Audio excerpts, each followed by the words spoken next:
What's going on, Bauds? This is Baud Fawk News. I'm your host, Tarren, along with my co-host, Justin. Yo, what's going on, everyone? We have a great episode for you guys today about the NBA. Lots of great things to talk about, current things and some past things we got to talk about. Yeah, for sure. I think, let's just dive right into it, bro. I think the headlines definitely the Jokic brothers and the Morris brothers. That's some big headlines going on. Well, what are your thoughts on that situation? I'm gonna completely. I'm trying to not be biased, but I really don't like the Morris brothers. I really don't.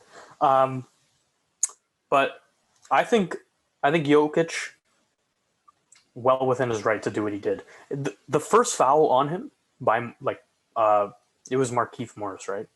Yeah, I do believe so.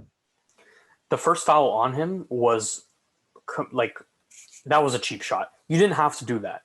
One little tap on the wrist or whatever will do fine.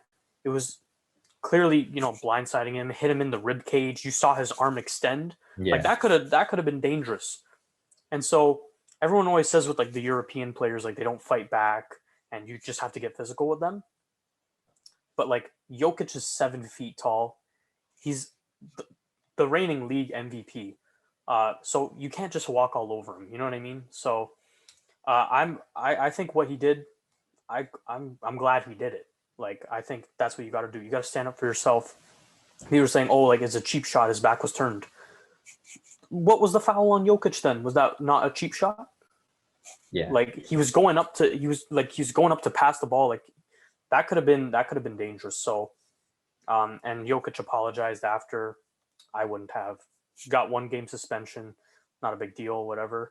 And I think Morris got fined $50,000. But for me, I think Jokic did what he needed to do. You got to show people you can't just walk all over you. You're the MVP. Yeah, similar to I really hate the Morris brothers. But yeah, to me, it was he has a history. Both of them have a history of doing fouls like this and playing dirty and whatnot. So I was even surprised there. And like you mentioned, it was a cheap shot in the back, but I know Charles Barkley and Shaq both said this. If you're going to hit someone, don't turn your back on them. To me, it's as if he punched him and then turned his back and expected not to get punched back. Yeah. I don't get that. And, I'm not saying, Jokic, should have just fought him. Okay. Obviously, it was a retaliation push and whatnot. So I'm not even going to sit here and be good. But on the flip side, though, I know if someone was doing that to me in the middle of a game, it's okay, tensions are high and they're just unnecessary. So I'm not even surprised that he reacted like that.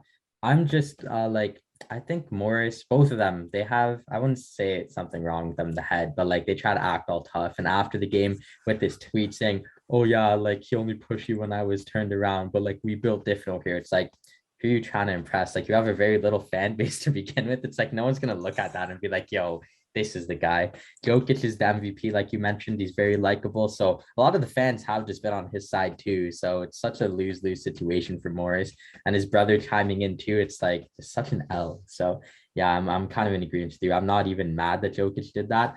I'm just not surprised that Morris would act like that. I'm definitely not surprised they did that. But I think it goes back to, again, the European players. That's probably why he turned his back. He didn't think Jokic was actually going to do anything. Yeah. But and people are saying how are you gonna wait till the man's back is turned? He didn't wait. Morris turned around right away. I know. I'm not gonna say, hey, turn around so I can shove you. Nah. You shoved me, you did a dirty play. I'm gonna retaliate. That's all that's gonna happen, man. I think what Jokic did, I'm glad he did it, man. Yeah. The Morris brothers, they like to, like you said, they like to act tough, and they play that. They play that way. They're gritty.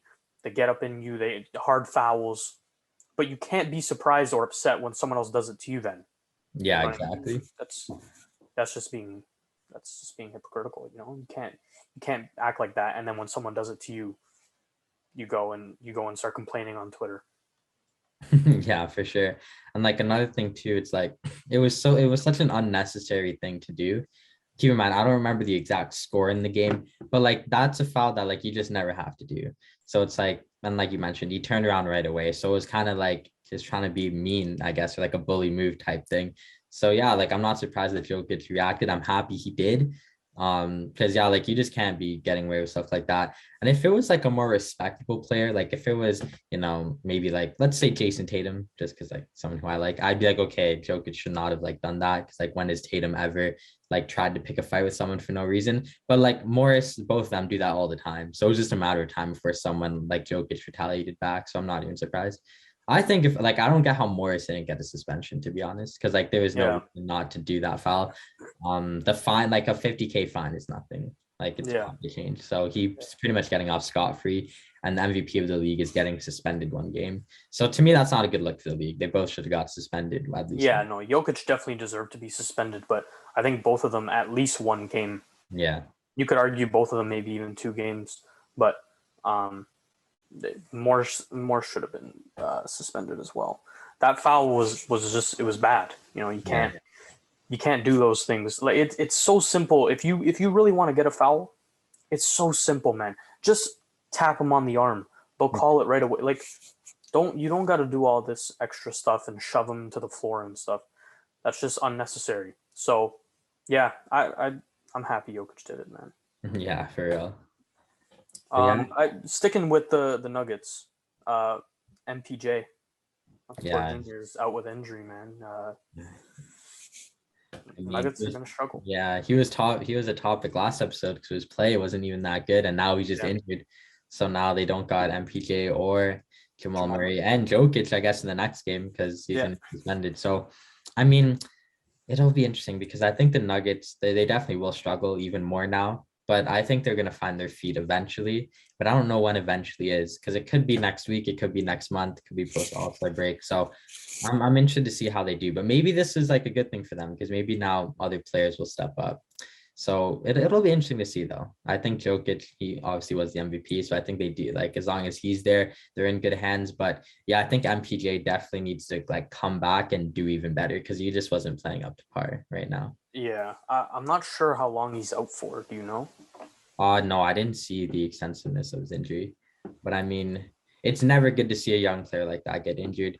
So I hope he has a good comeback for himself. Because I know he did deal with a lot of back issues before he even got drafted. Yeah, Draft stock kind of fell, so he's already been kind of like an injury-ridden player. So as long as he could come back healthy, then that's all that really matters for the Denver Nuggets, I would say.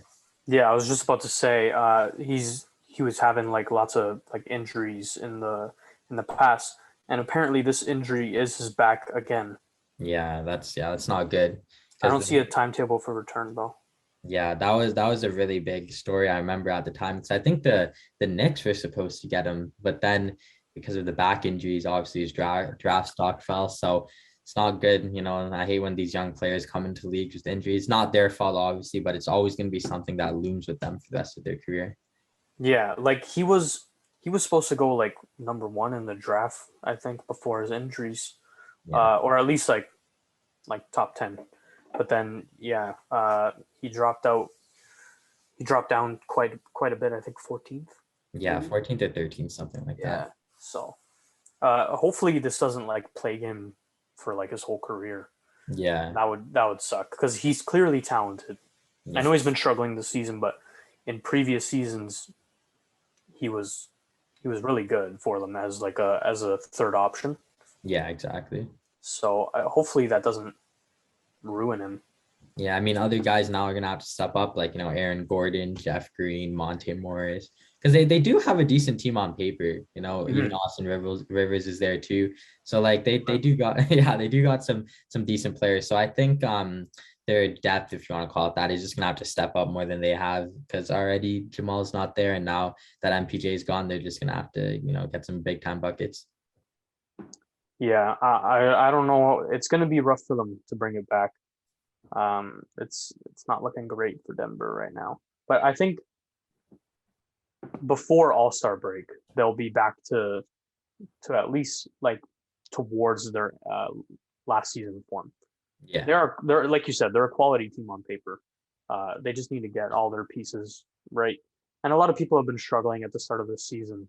So I'm not sure how long it'll take, but eventually I'm pretty sure they'll get back to their old ways. Yeah, and hey man, you never know. Maybe this gives an opportunity for our boy Bull to get some real minutes. Hopefully, Like, Jokic is suspended. They got to play yeah, someone at center. this could be big for Bull. Like, I hope he gets an opportunity because like everyone knows about us staying up till whenever he got drafted on a school night. So hopefully he gets a chance because Yeah, he does have talent. So yeah. I think he was like the 43rd pick or something, and something. we were like, oh, he's definitely going like top 15, Yeah. like at lowest 20th. Yeah. Then it just got to a point. All right, next pick, bro. It's like, yo, this team needs a center. Just still. You and I are both tired. We're sitting on FaceTime, just waiting. Like, come on, this guy has to be drafted next pick. No. Yeah. So I mean, hopefully for him, I don't even know I forget the coach's name now of Denver off the top of my head. So hopefully he plays. It's what's his face? Wow, now I'm blanking. It's not Mike. I forget his name. I mean, yeah, hopefully he just plays. Mike Malone? Yeah, Mike Malone. That's yeah. Yeah, hopefully Mike Malone just plays Bull because like that would be good. And the fans could get a fan favorite into the lineup now that MPJ is gone. I should get a Bull jersey. I mean, yeah. Got a bunch of rusters, Houston, Washington, crappy ass year, and his MVP season. But maybe have to get a Bull jersey, man. Bro, even better, just replace all the Rush jerseys with Bull jerseys. Yeah, just Bull jerseys all over my bedroom wall, eh? Yeah, for Bull. I mean, yeah. So I guess let's go back to the injuries, and we got Colin Sexton, the torn meniscus in Cleveland. It's a tough loss for Cleveland. Yeah, Sexland won't be the same. That's like, what are we gonna do, man? I don't know, but it really does suck. But I don't even think he was playing that great this year. Sorry, when I just think of Colin Sexton, just never forget when he told LeBron, let's stay. You should stay in Cleveland and let's run it back. And then he left. But yeah, I mean, Colin Sexton, he's definitely a key player for them, and he's a fan favorite. But I mean, yeah, it's a really bad injury. A torn meniscus is never good. But yeah, like you mentioned, he's been averaging 16 points a game, which like isn't terrible on 43 or 45% shooting. So it's not like terrible numbers. But what's like his 3-point percent? Let me see if I can. I heard it was bad. I don't remember what it was. I mean, from 3-point, he is currently shooting 18% from 3. So, yeah, it's just not what you want to see. But I mean, hey, it could get better. So yeah, well, it's not going to get better with him not playing. Yeah, that's going to stay at 18 or whatever you said. It's going to stay there for a while because he's out for a while, and I'm pretty sure like they don't have a for sure timetable, but he's going to be out for a good portion of the season now. Yeah, I mean, I guess now more pressure's on Evan Mobley to continue his great rookie year so far. Now that Sexton's gone. Yeah, apparently he's overtaken Scotty Barnes for rookie of the year.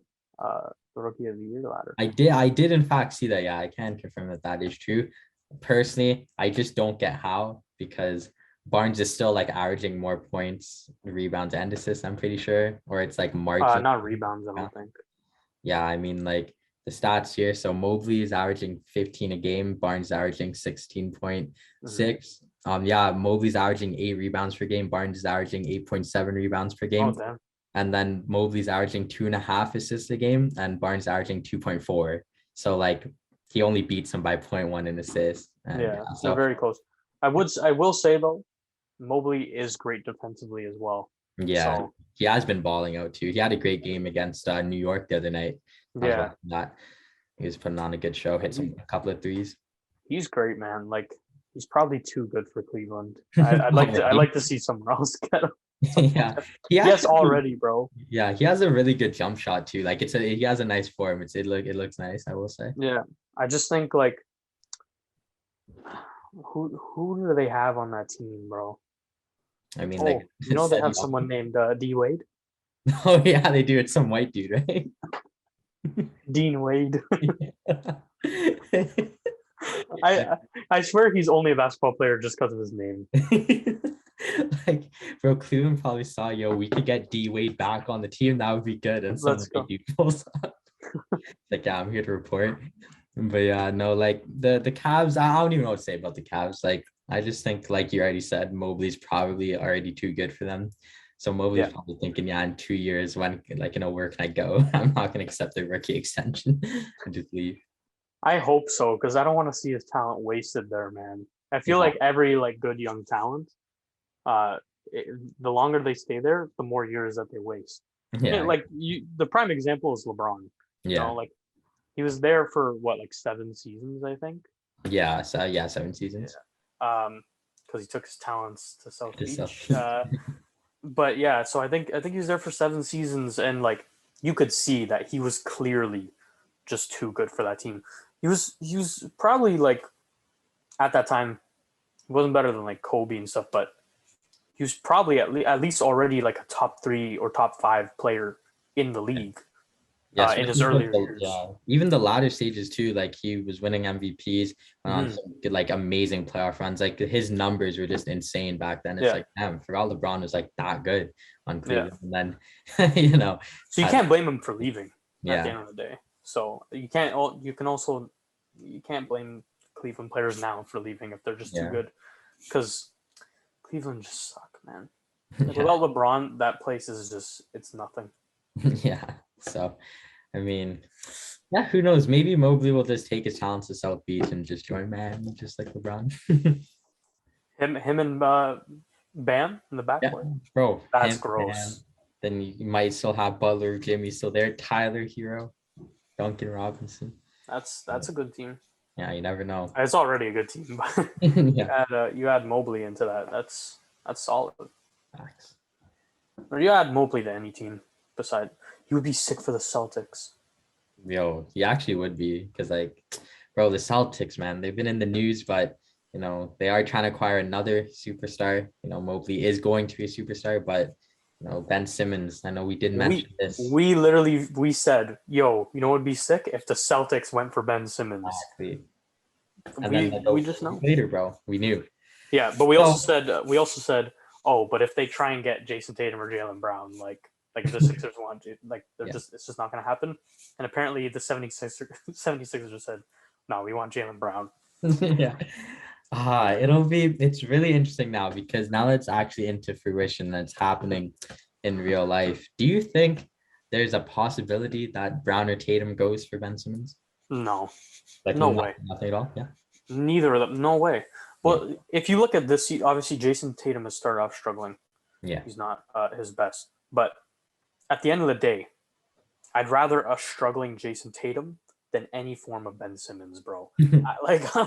I'm sorry. Like, I'm not sorry. Jason Tatum, because he's gonna bounce back. He's not gonna stay in this forever.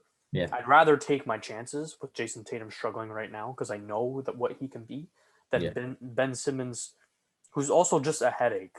Just to have, like, even if he's playing good, the lows for Ben Simmons and the lows for Jason Tatum, I'd rather have the lows of Jason Tatum. Yeah, I completely agree. So I want to ask you this then. If you're Jason Tatum or Jaylen Brown, are you telling Danny Ainge, no, you should send me to Philadelphia for Ben? It's not Danny Ainge anymore.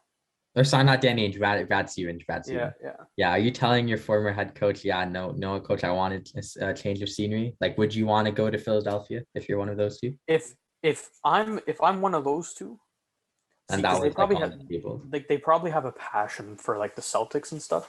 Yeah. I don't really care about the Celtics, so it's kind of hard for me to like put myself in their shoes. But if I'm either of them, I'm saying yes right away, because Joel Embiid is, in my opinion, better than Jason Tatum and Jaylen Brown. I don't really think that's up for debate. And he's one of the best players in the league.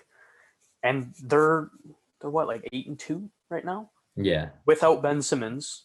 I know now Joel Embiid is injured again, but if you can see what that team can be with someone like, if they got someone like, if the Celtics were dumb enough to give them Jaylen Brown, that would be insane. Jaylen Brown and Joel Embiid would be a great pairing. Yeah. So, and plus you still got Tobias Harris there too as well. Yeah. Yeah, and or Jason Tatum would be a great. If I'm either of them, I'm saying like yeah, like I'm down to go. But I'd understand why they wouldn't. Like Yeah. 76ers can be kind of a dysfunctional franchise as well. But I just, you know how I feel about Joel Embiid. He's one of my favorite players in the league. So I rate him highly. So if I was in their position, I had the chance to play with Joel Embiid, I'm taking it. Yeah, I mean, it's an interesting one because, you know, everything we know about Ben Simmons is that we've already talked about, you know, he's a locker room diva and whatnot. But I think if you're Brad Stevens, maybe this is like an opportunity to like change things up a bit, because as a head coach, like I felt that like he peaked with the Celtics. Like I didn't think they could do better than the conference finals loss to the Cavs that one year. So like maybe if he just feels he's gonna go bold and he's gonna trade Jaylen Brown, like what if that's like a big thing in like his career and from his standpoint, like maybe he's like, you know what, like we saw how it was already and we can't win with this group, so maybe let's change it up and bring in Ben Simmons. Like I could see it happening, honestly. It's just with this season specifically. Yeah. You can't give them Jaylen Brown because Jason Tatum has been struggling. Yeah. Jaylen Brown has been like the only player on the Celtics actually like playing good. So if you give them Jaylen Brown, there's a chance Ben Simmons is going to come and underperform, and then you have Jason Tatum struggling, and Ben Simmons struggling, and now you got nothing. Yeah, but like as a GM though, like that would be such like an intriguing thing to know that you could have Ben Simmons and Jason Tatum on the same team. Like obviously, you know how I feel about Ben Simmons, but once upon a time, like he was like a top 3 talent in the league. And I'm not saying he can't get back up there, but like if you had told me like when Tatum was in his rookie, if you had told me, yeah, no, like in a few years, those two are going to be on the same team, I would have been like, wow, like that's going to be like crazy. And I'm not writing off Ben Simmons yet because, you know, maybe this was just like a situation issue. We've seen it with other athletes, other basketball players too. So like, who says he can't get up back to like, you know, his top best in Boston? So like, imagine if I'm a GM, if I'm Brad Stevens, like that definitely is intriguing to send Jaylen Brown and bring in Ben Simmons. Yeah, no, it is intriguing for sure, and like yeah, like you said, like I think it would be a better fit as well. Yeah. That because it seems like Jaylen Brown and Jason Tatum are just too similar. Yeah. But I don't know. Like I said, man, this season, you don't want to take that risk. If Jason Tatum was still playing at like the end of last season, like where he was looking like a potential like MVP candidate, then it's like, okay, fine. Like maybe I'd be more willing to do it. But the fact that Ben Simmons hasn't played a single game this season and Jaylen Brown has been the best player on the Celtics, I just don't think it's possible. And you can't trade Jason Tatum either. So like, it's like an NBA simulator type beat. It's like, what do you do in this situation? Like it's gonna have a crazy outcome no matter what if you do pull a trade. I don't think Tatum would be the one to go. I think it would be Brown, regardless of Philadelphia wanting one of the two. So I don't know. I think if Tatum, yeah, like you said, if Tatum were playing like at his elite level right now, I would say, yeah, no, they should do that trade. Like, let's spice it up. Let's see what we could do, because the Celtics like haven't been able to win so far with this group and this young core. Like we saw with Kyrie, they couldn't win a lot. Like they've struggled since then. Now they got a new coach. So it's like, maybe it's not time to like dismantle the project, but maybe let's change it up. So I could definitely see the trade with Jaylen Brown happening. But I just hope that if it does, it means that Tatum's just going to get back to being like elite. Because like you mentioned, they are really similar. And I feel like maybe because of that, that's why Tatum's been struggling. You know, hats off to Jaylen Brown. Like he's been balling out. Like even on the first night of the season, he had like 40 odd, I'm pretty sure. So, you know, kudos to him. But, you know, as a fan of Jason Tatum and, you know, knowing what Ben Simmons can be, like I wouldn't be opposed to seeing that duo. Like I feel like that would be really sick if Ben Simmons were to play to his potential. Yeah, and yeah, no, I see it either way. I'm just gonna for this season, I'm just gonna have to disagree because, man, Jaylen Brown has been phenomenal. If they could somehow do it with giving up like Marcus Smart and like a few picks and maybe I don't know who that maybe Dennis Schroeder or something. Yeah. Then I'd say, oh yeah, like do it right away, do it right now. But the fact that they'd have to give up literally their only like great player this season. He's the only guy that's been performing. You take the risk of you get Ben Simmons and he may not even want to play, or he plays and he's garbage. And then, or not garbage, but below what we know he can do. You do that. He doesn't play to his best, and then you have Jason Tatum who continues to struggle. Marcus Smart continue. Like, I just think you set yourself up in a bad position. I don't think the reward is worth the risk this season. Yeah, I get that. Yeah. And I think that, we've seen in the past how good Smart and Tatum have been.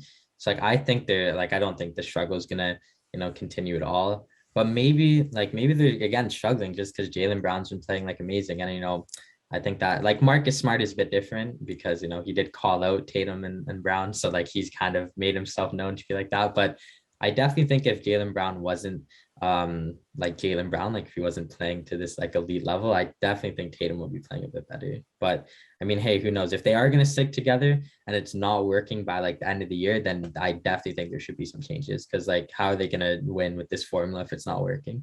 Yeah, no, I agree for sure. They're kind of like stale right now. They're kind of like stagnant. They're not really. They're not like a top contending team, but they're not like bad enough to actually get like a good draft pick or anything. So exactly. They're kind of in a weird middle ground where it's like it's hard to actually improve unless you make like a crazy trade or sign a good free agent.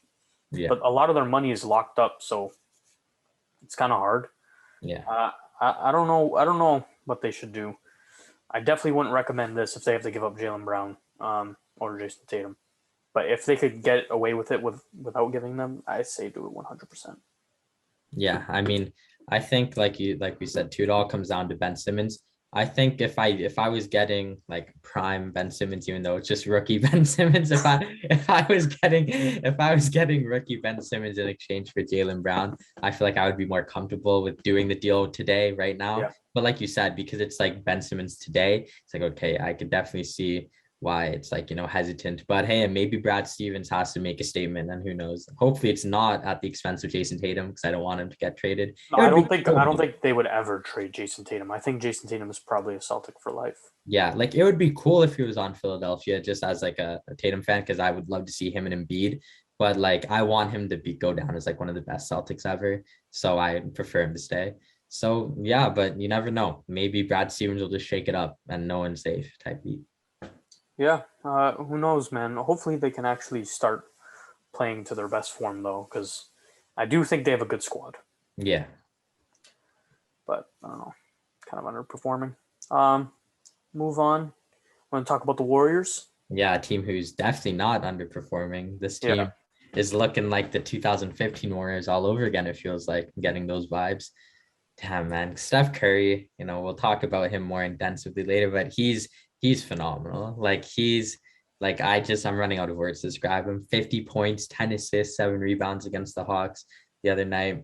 Just amazing. And the rest of those guys, the rest of those guys have been playing amazing too. Like Jordan Poole, he's looking like the most improved player of the year so far. I think he's kind of leading the way in that. You did predict that as well. So, well, my prediction was OG Anunoby at first. But then, like a couple games in the season, I was like, like Jordan Poole's kind of looking like he's going to take it, to be honest. Yeah. And 9-1, man. I would have never predicted this. Without Clay, I thought, no way they could be the top of the West. And not even just without Clay. Like Wiseman's not playing either, which is like crazy to me as well. And some people are really stepping up, like Gary Payton Jr. He's been playing amazing for them. They call him the Mitten. Don't know if you knew that, but I think that's pretty funny, and he's looking pretty good. Yeah, we already mentioned Poole and stuff like that. Even like Wiggins hasn't really been playing like too terrible. Iguodala is back, so the Warriors are looking pretty scary right now, and they're I will say, last season they actually played better without Wiseman. Oh yeah. Yeah, because he was there and they weren't great, and then he got injured, and they actually started playing better. So I don't know, maybe it doesn't really fit their system, but we'll see when he comes back. But obviously, Clay, he'll be great when he comes back. I'm pretty sure, because if he was like a super athletic player, then I'd be like more like scared. Yeah. But it doesn't take a lot of work to just stand there and knock down every three, which is pretty much what he does. Yeah. To be a great shooter, don't have to rely on your athleticism at all. So I think he'll come back. He'll be great. And this Warriors team is scary, especially with Steph like looking like MVP Steph. Yeah, it's just really fun to watch because I never would have expected it either. I feel like last year the Warriors were kind of like a charity team in the sense where like every fan just kind of supported them. It's like, oh yeah, Curry doesn't have a stacked team anymore. Let's just cheer them on. But now it's like, oh okay, look, they're 9-1, like you said. They've just been playing amazing, and we've just we're waiting on Clay to come back. It's been like a long time. It's been 2 years almost, longer than 2 years. It feels like. Yeah, no, 2 years because Oh yeah, no, yeah, sorry, it's 2019, yeah. So yeah, longer than 2 years. 2019 finals, I'm pretty sure. Yeah. So yeah, just definitely waiting for him to come back. I don't know when. It's definitely going to be this season, but Yeah. and he's back in training. He's shooting around and stuff. But still, I don't know exactly when he's going to come back. But they're scary. They're already scary without him, and with him, that's scary, man. It's funny because before it was like we were all scared about the Warriors because they had guys like Draymond Green in his prime, Iguodala, even Durant at that one point. But now it's like they have a lot of players where I feel like the mutual NBA fan could just cheer on. Like Jordan Poole, he's like pretty good. Damian Lee, we already mentioned Peyton as well, Gary Payne Jr. The mitten. The min, yeah, like Gary Payne Jr. Like I'm not a Warriors fan, but I gotta support that guy. Like that's so sick that Gary Payne's son is in the league and he's balling out.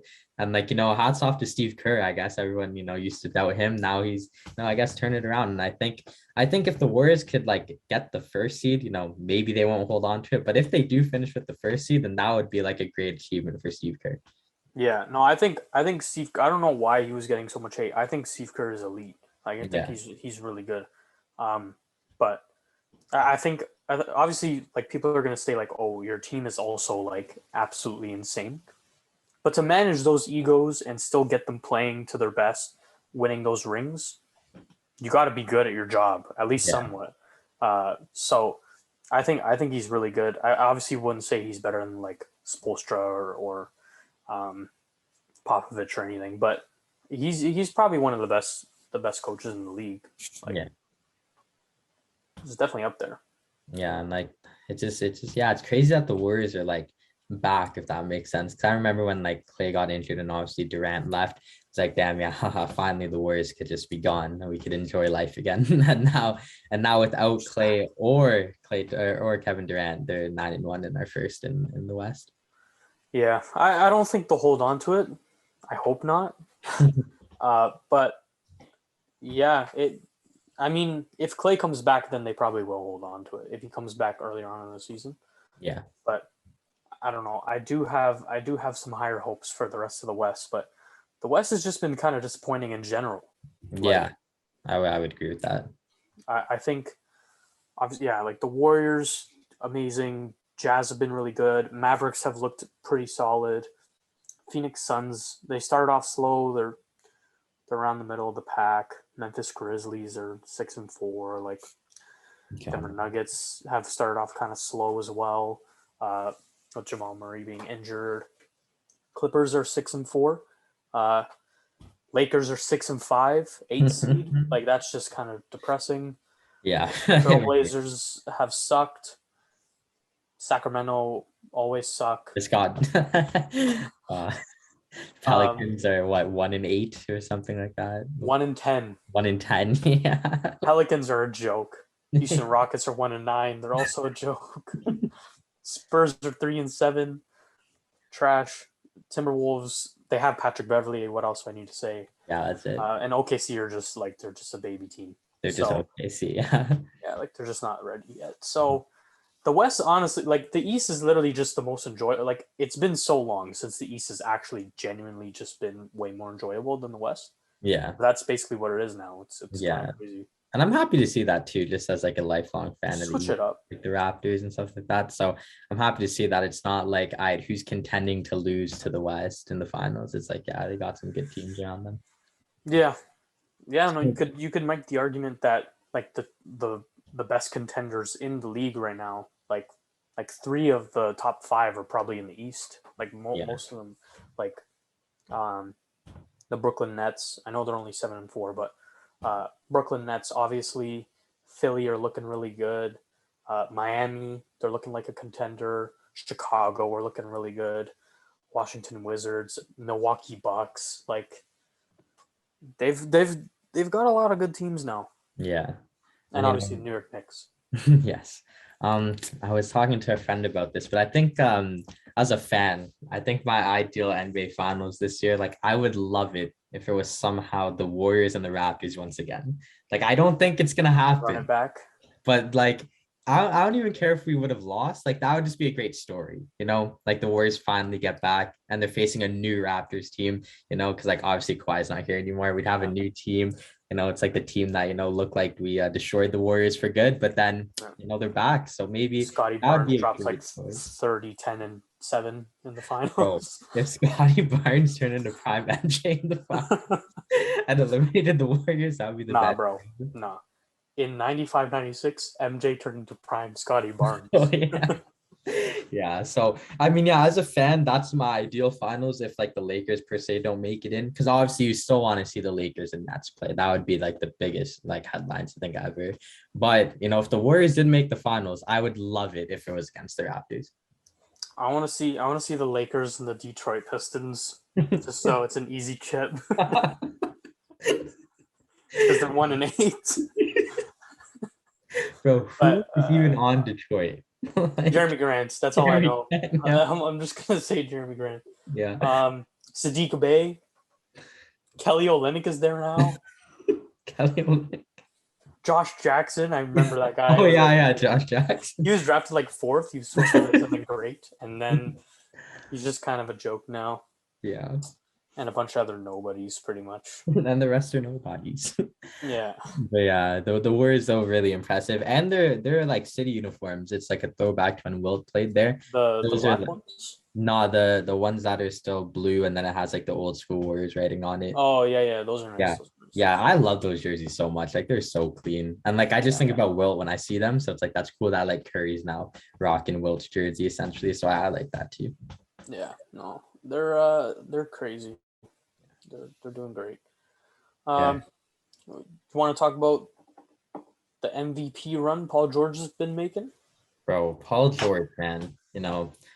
You know this too. Like I've been really critical on Paul George. I think his whole Clippers career, I would say, Paul George is like similar to Gobert, how we talked about him last time. I'm just waiting for the playoffs. Like I know that Paul George is a great basketball player on his day, but I will give him credit because Kawhi is not there and he's like really carrying the load. It was like make or break for Paul George. And I feel like, he's on an MVP run already. And it's like, it's good to see Paul George balling out with the Clippers. And also Nicholas Batum has been balling out too in the last like 5 games, averaging like 16 points a game. So the Clippers without Kawhi, they haven't been, their record might not say it, but they haven't looked too bad without Kawhi. Yeah, they're 6-4. Like without Kawhi, that's not bad. Like, Paul George has looked. We've seen Paul George do this before, though. You know? Like Paul George is a quality player. Did it on OKC. I think the 2017-2018 season, where I think he came 3rd in MVP voting. Yeah. Like he's clearly class in the regular season. He's averaging 27, 5.5 assists and 8 rebounds on 46% shooting, 36% from 3. But the amount of shots he's taking, like that's good. Yeah. That's actually like very good. So I don't think he's going to win MVP because I don't think the Clippers are going to have a good enough of a record for him to actually be in the talks. But he is up there right now in the conversation, I think. Yeah. For sure. At least top 5. Yeah, he's been looking really good. And like I mentioned too, like Kawhi not being there, like that's a big loss, like losing your best player like that. So the fact that he's really stepped it up, and like, we know this from Paul George, he's a great player, could be like an MVP candidate on his day. But my thing with Paul George, as you know, is playoffs. Will he do this in the playoffs eventually? Obviously, if he doesn't win MVP, I'm not going to slander him because that's like a really hard award to win. And like you mentioned, if the Clippers aren't like a top 3 seed, he'll probably not win the MVP award. Like, let's be honest. So I'm just waiting for the playoffs, because if he could do this in the playoffs, then I think I'll give him his like respect. But like I'm sick and tired of seeing this guy look like an MVP candidate all season and then go in the playoffs and shoot the side of the backboard and blow it through. Yeah. Yeah. So And that's yeah, what I'm looking out for. he won't get it without a decent enough record. Like you said, I don't know where exactly he would have to be, because you have to do something spectacular to actually win MVP and not have like a great record, or not be like a top seed. Um, like probably best example is Russ, MVP season, 6th seed, but he averaged a 30-point triple double, right? So Yeah. you got to do something crazy if you want to actually win it without a top seed. I don't think he's gonna do enough, because like 20, 27, 5-8 or whatever is good, but it's not better than some of the other players like Curry and KD. So I don't think he's actually going to win it, but he is going on a great run. Like he deserves to be talked about a little bit. Yeah. And maybe like if he could continue this, and the Clippers are like I wouldn't call them a dark horse team because they would have to be good. So like if he's like a top 4 seed, maybe he might win MVP by the end of it. Who knows? Maybe he'll go on a run the same way he did with like OKC, or he'll just finish like top 3. But you never know. I think Paul George is a very impressive NBA player, one of the best players of our generation. I would say he's always been consistent, but like we do mention, it's all about the playoffs with Paul George. Yeah, well, yeah, he's consistent in the regular season. Yeah, definitely not consistent in the playoffs. Yeah, playoff P. I can't believe he gave himself that name. That's the funniest part about it. Yeah, I know. Oh my god, and then Pandemic P as well. Yeah, because I think it was with OKC he gave himself that name. He was, oh, you guys still haven't seen playoff P. And I was like, okay, like let's see it. Just never saw it. To this day, or I guess I did see it. I just don't like it. It's not very good. Yeah, so I mean, yeah, Paul George, I've always been critical about him, so I'm just giving him the same standards that I have his whole career. Nice regular season, and let's just see it in the playoffs. So I'll be looking out for them. Do you know if Kawhi is going to be back though for the playoffs, or is he just done for good?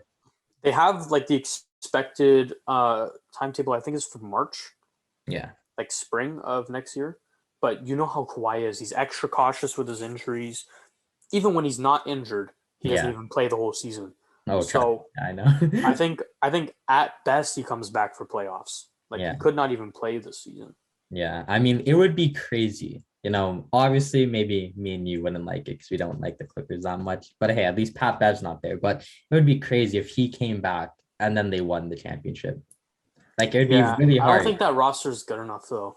Yeah, like it would definitely be a challenge. But imagine if Paul George and Kawhi led them to a chip like this season. That would be like I don't think they can. I thought their best chance was the past couple of years. Yeah, and they didn't. So I mean, he left Toronto for that, and then we were a Kawhi away from going back to back, and he was a good team away from going back to back. So there you go. Kind of messed it up. So, but yeah.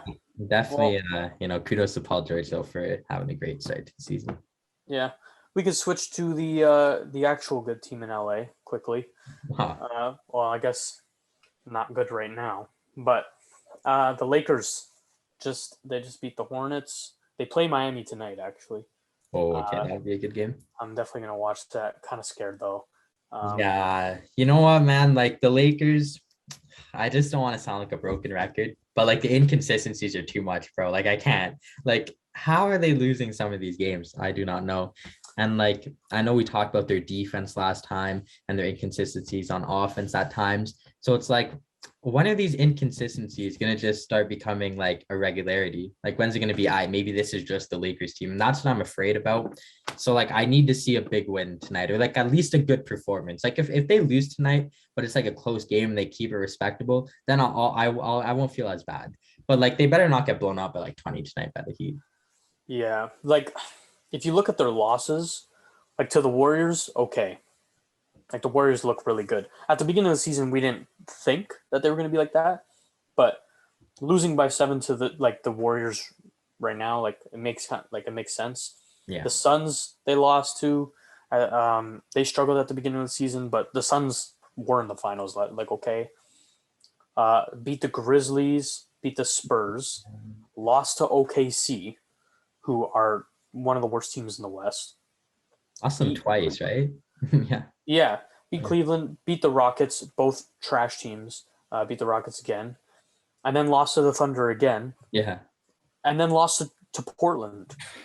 It's like their wins are against like teams that have one win themselves. Yeah, Pretty bad. like literally the Rockets are 1-9, Yeah. and They the beat them Spurs I twice. think are 3-7. Yeah. The Grizzlies was a decent win, but You should beat the Grizzlies though, obviously. Like, yeah, like with this team, you should be beating the Grizzlies. Portland have looked so bad. The fact that we lost that game, like I'm not gonna sit here and act like Russ wasn't at fault. Like he had an awful game. yeah. But like the whole team, like it just had like you scored 90 points against Portland, and that's just kind of like pathetic. Shocking. And then to go to overtime against the Hornets is also just very disappointing. Yeah. And to beat them by 3. Yeah, like it's a weird one because I obviously think that they could win the championship with this team, but like it's getting not scary now. I don't want to be too reactionary, but like I need to see something. But of course, LeBron is injured, so he isn't there. That's definitely a big factor. So I think if LeBron comes back and they're still struggling, their inconsistencies are there, then I'm gonna say, okay, something has to like change, or I don't even know. But right It's now, scary I'm not because LeBron's super- out for apparently another month. my God, I drafted him like 4th overall in fantasy, but it's okay. I think they're gonna have to find their identity then without LeBron because like you can't just we can't use that excuse for another month. Like if we have so we're 6-5 right now. We're only one game, but if we're like one game above 500 in a month, like I can't be like that's just because LeBron isn't there. Like no, clearly something is going on. Like the roster is too talented to be 6-5. the thing is 6-5. It doesn't sound great, but it doesn't sound like terrible. But then you also have to look at the people that they lost to, which is bad. So it is quite scary right now. Like I said, the team starts off slow. Russ starts off slow. Give him some time. People are being too reactionary. I'm seeing trade Russell Westbrook, and that's just like, okay, relax. Like we're 11 games into the season. He's had some bad games. He's also had some good games. Yeah. Just like chill. He doesn't need to be traded now. Like if this continues, I can understand that conversation a bit more, but it's still early on in the season and he's been up and down. If the entire like 11 games that they've played, he's been like 1 for 13 and just losing them the game, like then okay. Like fine. But he's had some good games. Like he's shown that he can work on this team. Just let him figure it out, kind of thing. I think people are being a little too reactionary with that, but I say give him some time. But yeah, it is looking kind of scary, and they should be able to beat some of these teams without LeBron. Like the Thunder, you should be able to beat them without LeBron, or like literally Anthony Davis should be able to beat them by himself. Exactly. Like it's sad, and the way that they lost. First game was a 26-point lead, and I think the second game was like a 19-point lead or something. Yeah. It's just kind of like it's a joke, and like I said, it's their defensive inconsistencies as well. Like it's scary. And yeah, like in the past, a lot of LeBron-led teams, if he's not there, it's like, well, you know what? Like LeBron has really helped some of these guys, so I could see why they're struggling. But majority of these players have like flourished without LeBron. Like everyone who we talked about, like Russ has had a whole career without him. AD has had a whole career without him. Rondo. So it's like, with like LeBron shouldn't be an excuse for this set of players. So that's why I'm kind of like, if we're gonna be borderline 500 for the next month, am I gonna be happy with that? Probably not. So I definitely think if LeBron comes back and this is still going on, then maybe something has to change. But if anyone says trade Russell Westbrook, then they're just like casuals, like they're not watching the games. Like we're not. We don't reactionary. Like it's literally like 11 games into the season. Like I know. Just relax. You know what I mean? Like the only person who I would trade Russ for right now is legit Kyrie. And Kyrie can't even play, so it doesn't matter. But like as a fan, like I would love to see the OKC big three back together in Brooklyn. Yeah, that I would be happy with that. Yeah, but like obviously it can't happen because Kyrie can't play. But yeah, like if we tried to trade Russ, like if he was on like the trade block, I should say, then that would just be stupid. Like I wouldn't get why we would do that after, like you said, 11 games. If we're like, borderline trade deadline and something has to change, I don't think he would even get traded, but I could see it, like you said, because we're deep in. But like 6 games, it's just too reactionary for me. Yeah, people just gotta chill. But we've talked about the Lakers enough. You want to talk quickly about Karl Anthony Towns hitting that shot? Oh, crazy. Yeah, we do got to talk about that quickly. That shot over, I think, 3 defenders to bank it in. That was crazy. That was like 2K-esque. Like that's something my brother does against me in 2K, not something in real life. One of the shots of the season for sure. Yeah, no, that was pretty crazy. The Grizzlies commentator was really salty, so I thought that was pretty funny. And they just go on to lose anyway, though, so it's kind of pointless. Yeah, that has to be a sign of something. Because like if you hit that kind of a shot and you don't win the game, then like, come on, man. Like it should get your team like pumped up, but they were blowing a huge lead before that shot. So I just think like Minnesota just suck. Like I know I'm supposed to have like an in-depth analysis on the team. Like they literally just suck. Like I don't know what else to say. Yeah, like there is nothing else to say. Like they're just not good. I think Cat needs to be more aggressive though. Yeah. I mean, like the thing about the Timberwolves is that even in the Wiggins days, like they've just, I don't know. I think ever since Kevin Love left, like that new era kind of started. And I've never thought the Timberwolves are like a respectable team. Like they just have sucked ever since then. Yeah, the only ever time that I thought they were good was because of Jimmy Butler, and that's and then he left, so then they went back to being crap. Yeah, exactly. Like I said, I know I'm supposed to have an in-depth analysis, but like besides Cat, it's just even D'Lo just doesn't look great. The team just I forgot about him. I remember once upon a time that was like a sick addition. They're gonna have Cat and D'Lo together. And that hype lasted about a week. Yeah, it's just done now. I remember. Yeah, at the time it's like, damn, the Warriors are sending D'Lo out. They're gonna make a big mistake. He's gonna be amazing. The Timberwolves could be good. And about a week later, and the Timberwolves are back. So, I don't even know. The Timberwolves are just such a mind-boggler because I don't get how you could be a franchise like that with Karl Anthony Towns and not build it around him properly. Yeah, and like Anthony Edwards like looks good at moments, but he's kind of inconsistent, and he's shooting 40% from the field, 31% from three. Like he doesn't he doesn't look amazing, but he looks like their second best player. D'Lo is averaging I'll literally tell you his stats right now, and you'll probably be like, oh, like that's not terrible, but it's not like great. 17 points, 5 assists, and 4 rebounds. Yeah, like it's like respectable, but like it's not what like. But wait. Okay. That's on 37% shooting from the field, just in general, and 32% from three, or 33% from three. Like, and there you go. There it is. So the stats are already like below what I expect. Yeah. And then he's shooting bad. So it's like, I'm not saying, obviously it's still early in the season, but we've seen this consistently from the Timberwolves. They just suck. I just don't understand. I think that's probably one of the hardest jobs for any like GM to walk into. Yeah, I don't know what to do, man. Yeah, like I wouldn't know either. I remember I was at a cousin's birthday party, and this one dad, he was wearing a Timberwolves hat, and I go, are you a Timberwolves fan? Or are you just wearing that for the fit? And he goes, nah, like I just need it for the fit. Like I don't like them at all. I was like, okay, good. Nah, that's fair, man. That's fair. I like do you. Yeah, the Timberwolves, they remind me of the Kings of history. They're just terrible front office. I don't even call it terrible front office, but they just don't know what to do. Like you have one of the most talented, not anymore. He's not that young. Is Cat that young? I wouldn't say he's that young anymore, but what is he, like 25? Like he's still young, but like not like a young player anymore. It's I wouldn't call him like an up and coming player. So like you had one of the most talented up and coming players at the time, and it failed to do anything with him. Yeah, he's 25.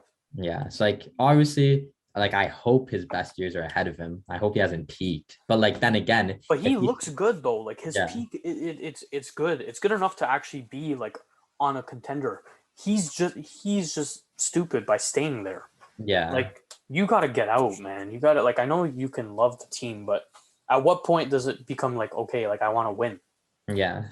It's like a recurring team we bring up. Like, imagine if he was on Boston. It's like, why he would love to play with like Tatum and Jaylen Brown, or like Imagine if he was on almost any other team. literally any other. I was just about to say that. Yeah, you could put him on any other team and it would be better. Imagine if the Raptors had Cat. Oh my God, we'd have Cat and Scotty Barnes, bro. I'd be so happy. Even if the Lakers got Cat, bro. Like, oh my God, any team. Almost any, like, I don't think he'd do much for the Pelicans, but Yeah, like there's a bit of outliers like the Pelicans, the Cat, the Rockets. But although him and Christian Wood in the backcourt would be kind of gross. Yeah, that would be sick too. So it's like, pretty much any other team is an upgrade. So yeah. I mean, yeah, it's only a matter of time before he leaves, I feel like. Whether it's a trade, he walks. I hope so. Yeah. Because the Timberwolves, man, I don't know. Like, I feel bad for their fans, but also, like, how do you become a fan? How do you watch them and you're like, this is the team I want to support? Like, if you're not from Minnesota, then how are you a Timberwolves fan? Even if you are from Minnesota, like I just pick somewhere else. Yeah.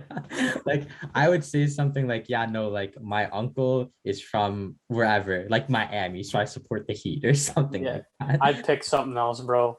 Like, unless you're like an older fan, like okay, like you watch like but even then they didn't really win anything. But like, let's say like you really like Kevin Garnett. Yeah. Like, okay, like it's like me, like, obviously fell in love with OKC because of Russ. Yeah. And now, like, I still support OKC, but they suck right now. So like, I wouldn't expect like a new fan to like look at OKC and be like, oh, like I love that team. That's who I want to support. Like, like I get it. So that's what I don't get about the Minnesota Timberwolves. Like,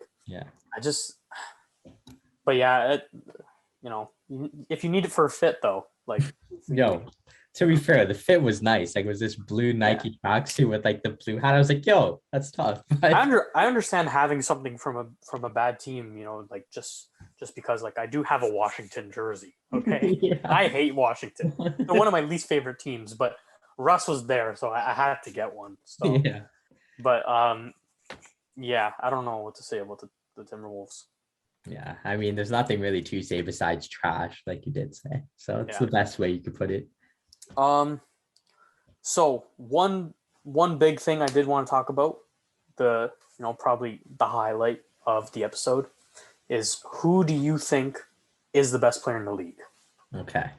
So I think the best player in the league is someone we already talked about. It's something that I enjoy to eat at lunchtime. And it has to be Steph Curry, man. Like, look at Curry. I think last year, if the Warriors weren't the 9th seed, I believe it was, or the 8th seed, I think he would have won MVP. And he's still playing at an elite level. And now this year, he's probably the MVP for me so far because they're the 1st seed this time. He just had 50 points and 10 assists and 7 boards. He doesn't look like he's slowing down. And it's the one thing that I could appreciate about Curry this year and right now is that in the past, it was always like, oh, well, he has Thompson, he has prime Draymond Green, he has Durant, he has Iggy. But this year, it's like, okay, he's actually just balling out with like lesser players. So to me, because of last season and the continuation of this season, for me, has to be Steph Curry. That's my undisputed best player in the league right now. Gonna have to disagree. Yeah. But, like you said, we did talk about him earlier. It is something I like to eat for lunch. I'm going to say it's KD. Yeah. I think KD this season has been like just absolutely on a tear. Like, I know they're only 7-4, but you have to take into account they're missing Kyrie. James Harden has been on a weird struggle. Like, I know like the fouling is like one component, but it's just kind of like, it's kind of weird how bad he's been. So KD, they're playing right now, and KD has 18 at the half on 6 for 7 shooting, 2 for 2 from 3. He's so efficient, and that's why I'm gonna say he's better than Curry. He's averaging more points. I think he's averaging 30 a game. He's averaging 5 assists and almost 9 rebounds on 57% shooting and 38% from the 3. Like, that is insane. He's a little bit down on the free throw percentage this season, only 83, but that's still like pretty good. That's like, But he's just like, that just shows like his true class. He's usually around like 88 yeah. or 90. 65.65 true shooting percentage, only 3 turnovers a game. Like, to be averaging 35 and 9 on 34 minutes a game with a struggling James Harden. And so basically what that means is just everyone is just watching Kevin Durant. Yeah. There is no Kyrie and James Harden struggling, so everyone's just like, oh, we'll just mark this guy then. And he's still like, I watch a game of Brooklyn, and 3 people could be on this guy, and he's just so unstoppable. Like, he's 7 feet tall, arms are super long. He can shoot it from anywhere on the court, and it's probably going in. Like, when I see him shoot, I always think, oh, this is money. Yeah, I mean, his nickname is the easy money sniper. So Yeah, he does have that for a reason. I'm a big fan of Kevin Durant, as you know. I think he's probably one of the best scorers I've ever seen. Like you just said, I feel like whenever he shoots, it's like I'm confidence going in. And even last year, I remember I was telling people, I was like, look, I guarantee you Kevin Durant is going to be better on Brooklyn than the Warriors. Like, it sounded crazy. And then by stats, like, he had a better year after that ACL tear than he ever did on the Warriors. So like, I really love Kevin Durant. I'm impressed with him. But I definitely see why you say he's the best player in the league, all things considered, with Kyrie being out and Harden struggling. But yeah, to me, like, it might just be like an eyes thing, but I really love watching the Warriors. So like, that might I love have watching also them much too. to do with it too. Yeah, like, I think they're like next to the Raptors, because that's biased, but I think next to the Raptors, they're my favorite team to watch, I would say. So I think I've probably seen more Warriors games than Nets games as well. So that also does have a factor into it. I've probably watched every Warriors game that's been on TV here. So yeah, like, I just love watching Curry play. I love this Warriors team. I'm really high on it. And yeah, so that's probably why I would say Curry's the best over Durant. But I definitely see, because, you know, like I said, Durant has 30 a game, almost 9 rebounds, you said, still has 5 assists. And the shooting's been like amazing. I think you said, what, 57%? Like, that's crazy. So, and then again, like, I'm not surprised, because I already predicted before. I was like, I think Durant post injury is going to be a problem. And a lot of people were writing him off, but like, Kevin Durant is on, like, could be the best player in the world. So yeah, like, Kevin Durant on his day is class. So I could rate that pick. I don't think he's been as good defensively as he was on the Warriors, but offensively, like, because he doesn't have to share with Steph and Clay and Drim, like, he's just been like unlocked as like just a pure carry job. Like, Yeah, he's just exactly. it's scary to see.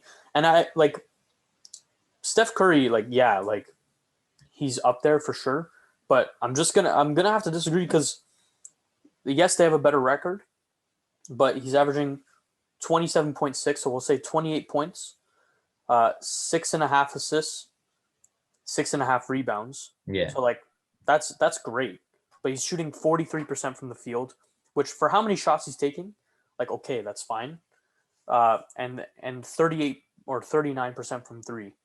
So the percentages from 3 are similar to KD, but the percentages from the field are like almost 10 points below. Yeah.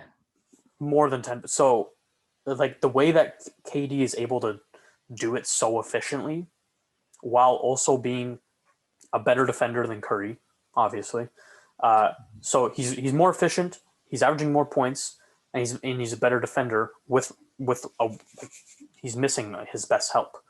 So, and yeah, like, also, yeah, Curry is missing Clay still, but the Warriors are a good team. Like, he has a good supporting cast, and they're playing really well. So I think, like, the draw to Curry is always very high. Like, you always need to be marking him. You need to watch him all over the court, but like, everyone's watching KD right now, and they're all just swarming him, and it still doesn't matter. Sorry, he can shoot from distance, shoot from mid range, shoot it in your face. Yeah. It doesn't really matter, man.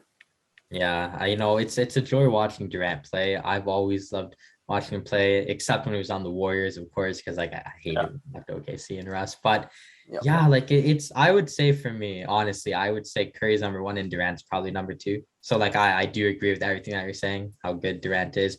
Obviously, I probably need to watch him a bit more just because I haven't seen that much of the Nets play this year. But yeah, to me, I just think Curry is just playing at a different level this year for me. Like I'm really happy to see that. So I think that like he right now is probably my pick to win MVP at the end of the year, barring injuries, because no, let's hope no one gets injured. So I think if the Warriors could keep this up and they win the first seed, and Curry, he might even improve on some of those numbers that we talked about, like his field goal percentage and the 3-point percentage. So I think if he continues it, I personally think he'll win the MVP. That's my prediction.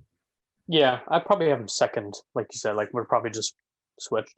Yeah. But I just KD has just been amazing to watch, and so is Curry. But KD has just been so fun to watch. Yeah. Yeah. What else we got? I mean, we could dive into some old heads. Talk about Pippen and Michael Jordan. They've been making headlines. Scottie Pippen, man. I already did not like Scottie Pippen, and then I watched The Last Dance. And you could say whatever you want.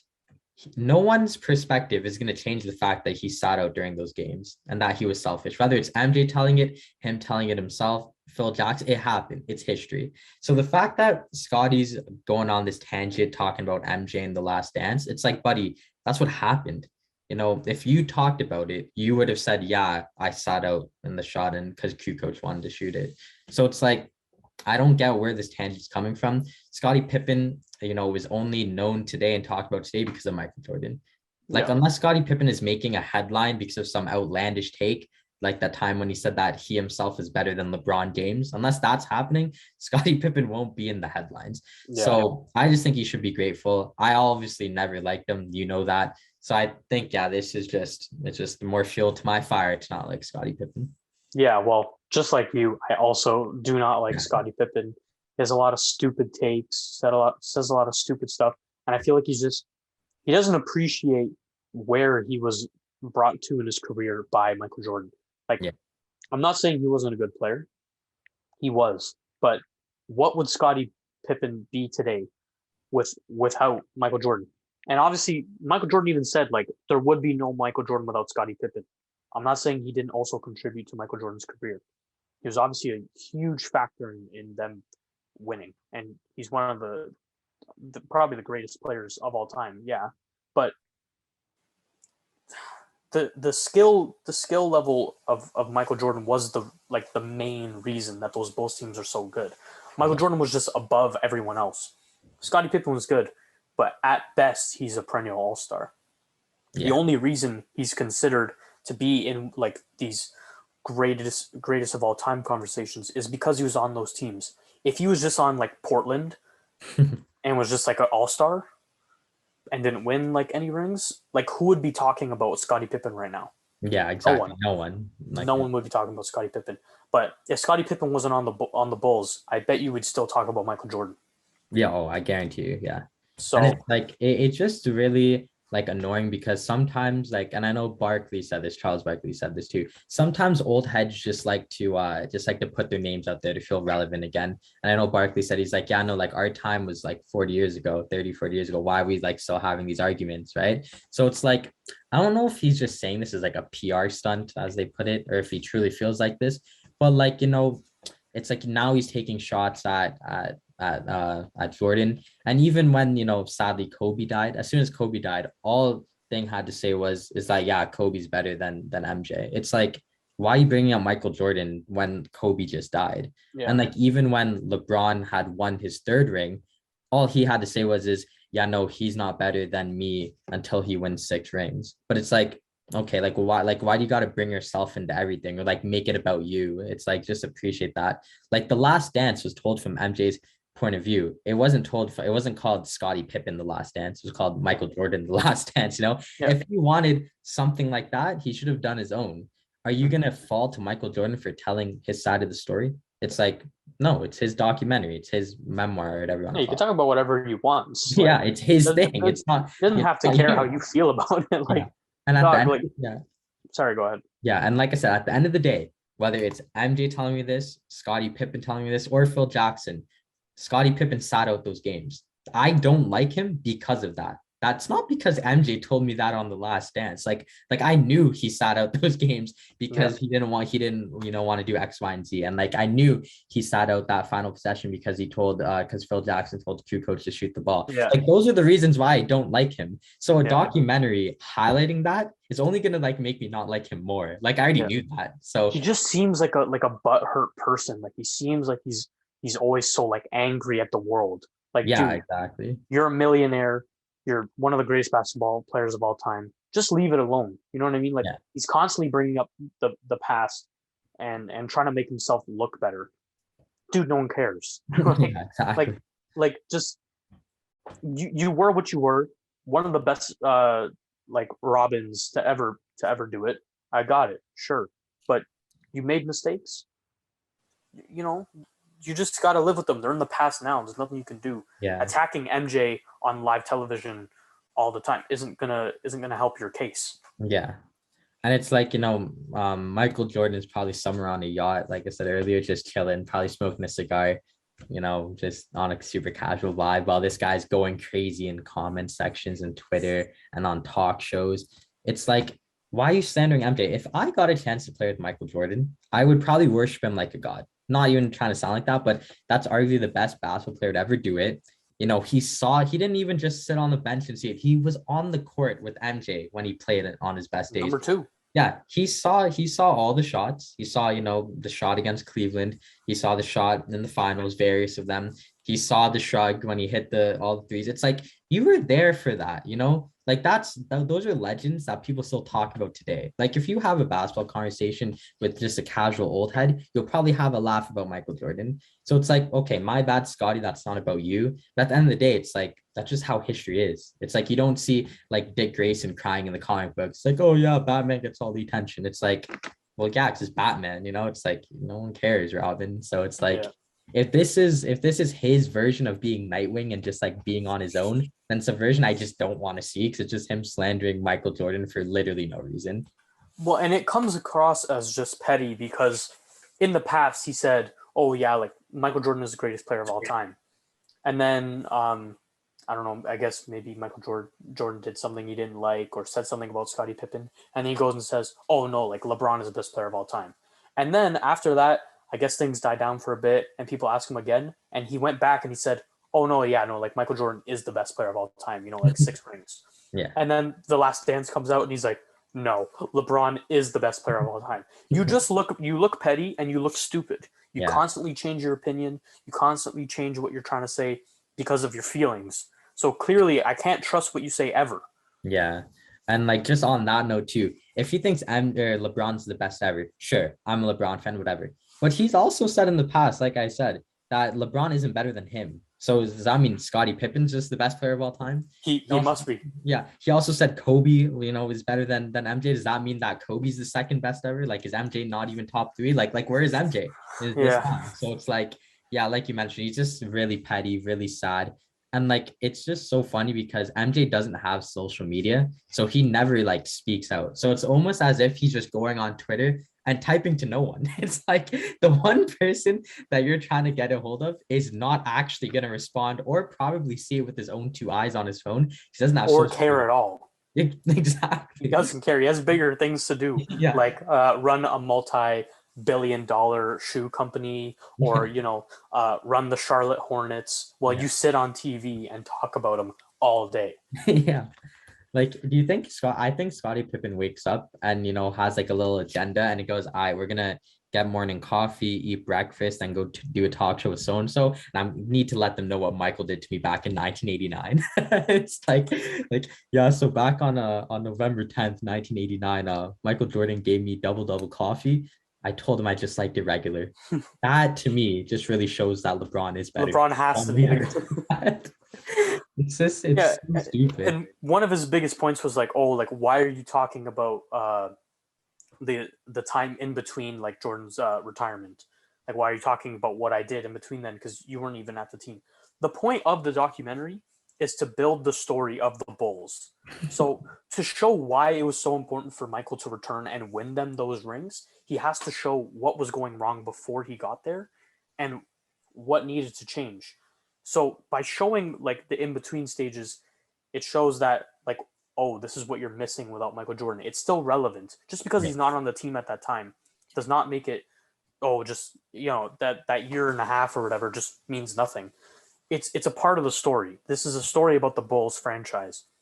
Exactly. Because the first however many episodes is just building up the first parts, showing what Michael Jordan is doing, and then introducing, like Scottie Pippen and Horace Grant and stuff. So it's trying to build the entire story. So to tell the entire story, you can't just take a year and a half off. just so you don't hurt Scottie Pippen's feelings. Yeah, like he's telling the truth. Like you did what you did. You can't change it just because you don't like it. What, he's gonna go on and lie in his documentary now to save your feelings? Like, who cares about you, Scottie Pippen? And I think that's what it comes down to. The end of the day is we just don't care about Scottie Pippen, and he's hurt. Yeah, and I think the funniest thing about it too is that he also said, he goes, I don't get why everyone talks about the flu game when I played that same game with the bad back. That should be more impressive. Now, again, I'm not going to base everything off of The Last Dance. Like, I'm not going to be one of those fans. But at the end of the day, me and you weren't alive during the 90s. So that's like, some of the biggest evidence. It was actually like, food poisoning, as we now know, which is probably even worse than the flu. And Scottie Pippen with the bad back, like, was doing terrible. like the whole point of that is I remember watching and they were like, yeah, Scottie Pippen has a back injury, so that's like a huge blow for the Bulls. So it's like, damn, MJ still won and Pippen had a bad back. So what is he talking about? Like, what bad back game? The game when he had like 9 points. It's like MJ with food poisoning. Probably, I think how much you have in that game 6? Probably like at least 25 points. So MJ. Yeah, like in the. I think MJ had like 42. Yeah, so it's like, or something. Sorry, I meant to say 35, not 25. So yeah, he had 40 odd points in the final game. And you mean to tell me that your game with a bad back is better because you had a bad back? He's so butthurt all the time, man. Like, I just don't know. I don't know what's wrong with the guy, man. And that documentary really showed me, like, it made me appreciate Dennis Rodman more, because Dennis Rodman kind of, in the way, like, he looked at Michael Jordan as like, this great being, because he always was like, yeah, no, I just knew Michael was going to score. I didn't even have to look. I'm pretty sure there was a play where Dennis Rodman's like, yeah, I caught the rebound, I gave it to MJ, and I just didn't even have to look. I knew it was going in, and he just scores a game winner. It's like, that's sick. Like, that's the best respect you could have. It's like, that your teammate is that good. And if it means that you're not going to touch the ball, but your teammate and your team's going to succeed, then that's what it's all about. But Scottie Pippen with the bad back is better than a 42-point performance in Game 6. I actually I looked up the stats. Okay. And I want to tell you some. It's quite funny. So Michael Jordan, flu game. All right, 48% from the field, 40% from 3, 5 assists, 3 steals, 1 block, 3 turnovers, and 38 points. And the game winner, right? While having food poisoning or the flu, whatever you want to call it. Food poisoning, like that's crazy. And then we're gonna go to Scottie Pippen. Yeah, the bad back game, keep in mind.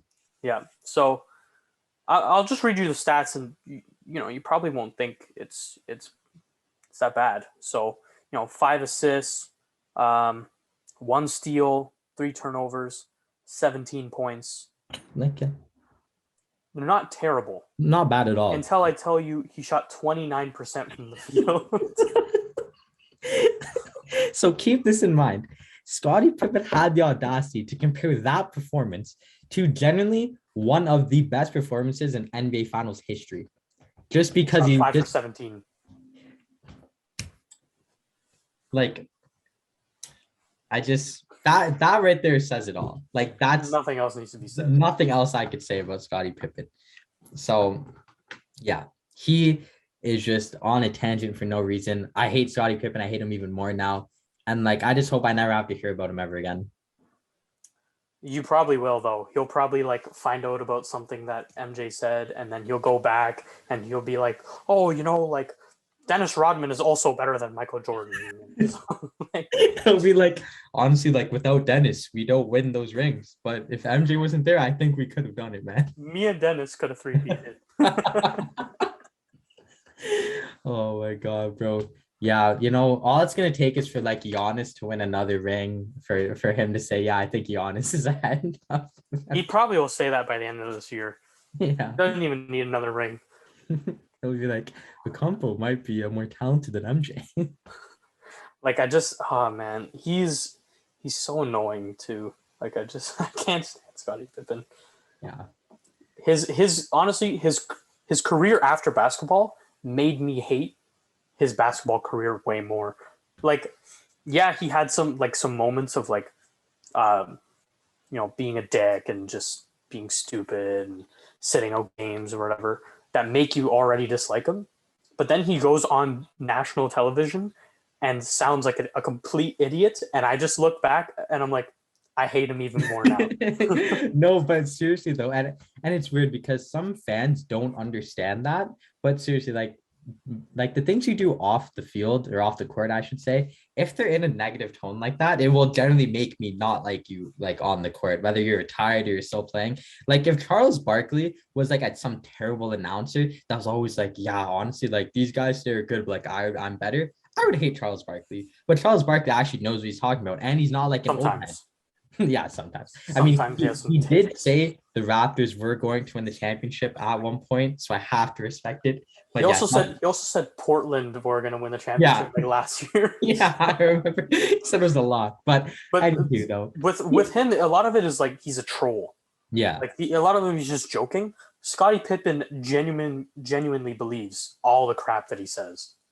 I mean, the crap that he says is so contradicting. I don't know what he believes anymore. Yeah, I guess. Like, is LeBron better than MJ? Is Pippen better than LeBron? Was Kobe better than MJ? Like, I think at the end of the day, Pippen is just the best player in the world. He has to be. He has to be. He has to be. He has 6 rings, so. Bro, he has 6 rings. And in those 2 years, in between the three-peats, how many points did Michael Jordan have for the Bulls? I think it was 0, bro. Yeah, I'm pretty sure. So I'm just going to have to go with Scottie Pippen. Bro, open shot. Fate of the universe. I want Scottie Pippen. Oh, God. He's 5 for 17. Bad game. Biggest game. Honestly, that's the biggest game of the Bulls franchise history. In the biggest game of the Bulls franchise history, he went 5 for 17. And he's trying to tell me that is on the same level as the MJ thing you said, where he had like 48%, whatever it was, and 38 points. Yeah, like, we should just rename the flu game to the bad back game. Well, that's what he said. Like he literally claims that his performance that night is more impressive than the flu game. Like I just don't get how it's like a real thing. So I mean, what a joke. That's Pippen for you, man. I wish I could find the quote that he said it on, but yeah, like he truly believes it. So if that's what he believes, then I'm not gonna argue with some casual like Scottie Pippen. Yeah, I know, man. I don't know what to say about Scottie Pippen now. He's just so outlandish and stupid. Yeah, no, he's almost actually no, he's far worse than Paul Pierce for sure. Yeah, no, Paul Pierce is probably he is the best wing shooter. Bro, one day we should just do an episode on like who we have are like the top 3 wing shooters of all time. That would be a great episode. We should. That's a great idea. Obviously, like Paul Pierce is number 1 though, so it's just kind of like what's 2 and 3. I guess. Yeah, it's like a spoiler. It's like we already know who number 1 is, so who's 2 and 3. Yeah. So I guess that's it for this episode. Yeah, I mean, before we do wrap it up, do we want to talk quickly about the NBA top 75 snubs? We'll do that next episode. That's valid. I think this one's long enough, I think. Yeah. Okay, so yeah, Bauds, I guess we'll wrap that up. Thank you to everyone for tuning in. We're obviously happy to make these videos for you guys. And yeah, if you have any thoughts, leave it in the comments down below. Also follow our Instagram and TikToks. We'll leave the links in that as well. So yeah, thank you guys once again for the continued support. Yep. Thank you guys. Like and subscribe, and see you in the next episode.